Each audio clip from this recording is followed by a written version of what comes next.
Satu feature keselamatan yang Proton dah tetapkan, satu benchmark lah. Okay, macam sekarang saya tengah naik X70 baru yang korang boleh nampak kat sini. Untuk semua X series ada benda ni. Okay, yang first kali kita ada window anti-trap. Okay, apa benda window anti-trap ni? Contohnya korang ada tangan kat sini, tersepit, nampak? So auto power window,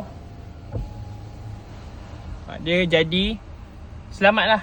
Contohnya ada anak korang tak pasang kat belakang, pasang power window, auto power window ni kan.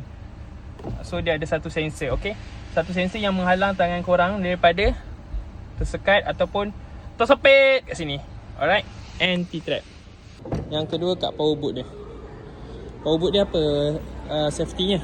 Okay, kita pakai motor mah, memang bila pakai tangan. Okay, so untuk pakai tangan tu pakai power boot kan. Ni kita tengok, kita langgar Alright, kita cuba sekali lagi. Contohnya korang tak perasan lah, anak korang pedajar korang kan, tekan, langgar body, nampak tak? Selamat, tak tersepit dekat korang punya bonet. Ni tangan, nampak?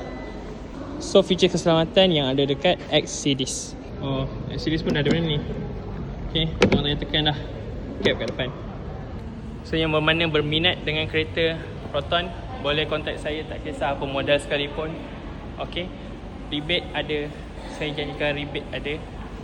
Free gift yang menarik, full tank itu pasti. Boleh PM saya, nombor kat bio. Cepat sebelum terlambat. X70 sekarang ni tengah hot sale. Okay, 1,500 orang yang pertama sahaja boleh dapat special rebate RM7,000 VIP and then free gift daripada Proton sendiri. RM700 nilai dia punya free gift. Okay, cepat-cepat, jangan lambat-lambat. PM saya sekarang, nombor kat bio. Assalamualaikum, Zaz.